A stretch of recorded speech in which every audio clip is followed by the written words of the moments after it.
বন্ধুরা নমস্কার। স্বরচিত কবিতা মাতা। মা,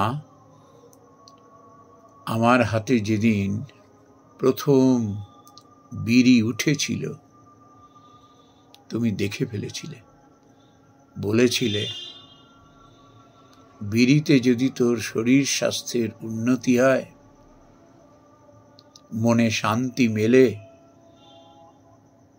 রোজ বিড়ি খাবি, বান্ডিল বান্ডিল বিড়ি খাবি। মা গো, সে কথা আমার আজও মনে পড়ে। দ্বিতীয় দিন আর বিড়ি হাতে নিতে পারিনি।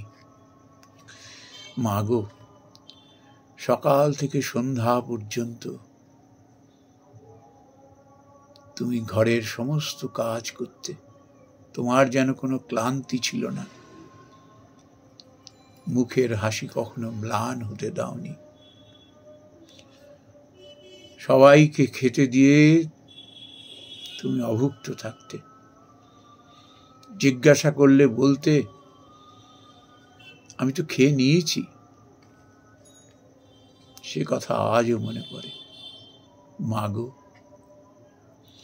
সকালবেলা যখন কাজে বেরিয়ে যেতাম, ভোরবেলায় উঠে তুমি আমার জল খাবার তৈরি করে দিতে।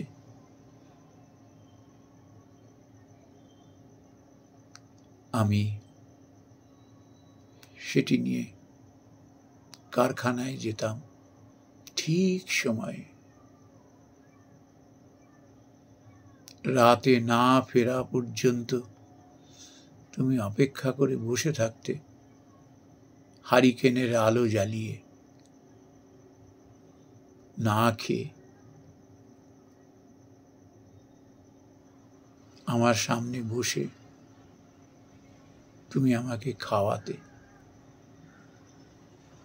মা গো, শরীর খারাপ হলে তুমি মাথায় হাত বুলিয়ে দিতে, আর সমস্ত ব্যথা বেদনা যেন দূর হয়ে যেত। মা, অনেকগুলো বছর কেটে গেছে, তুমি আর নেই। এখন কেউ আর খোঁজ খবর নেয় না, কখন খেলাম, কি খেলাম।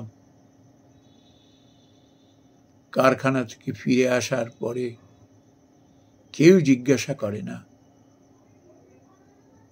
কেউ খেতে আসতে বলে না। মা গো, শরীর খারাপ হলে কেউ আর মাথায় বুকে হাত বুলিয়ে ঈশ্বরের কাছে প্রার্থনা করে না। মা গো, তুমি অনেক সুবিচার দিয়েছিলে, আজও ঝোলায় ভরা সে বিচার। কিন্তু মা, আমি তো সঠিক রাস্তায় চলতে পারিনি। ধাক্কা খেতে খেতে, হোঁচট খেতে খেতে চলার চেষ্টা করেছি, কিন্তু পারিনি। মা,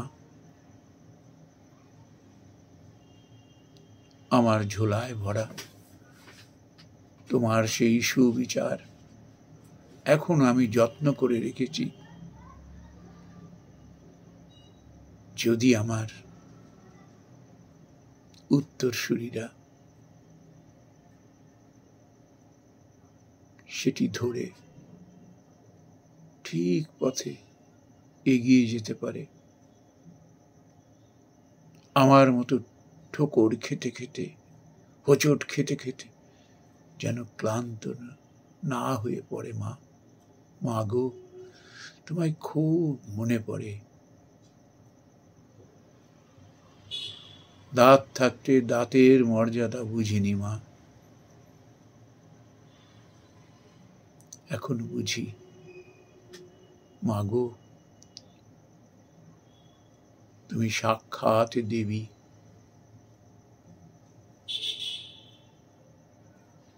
তুমি সর্বদা যেন আমাকে আগলে রেখেছ। নমস্কার বন্ধুরা।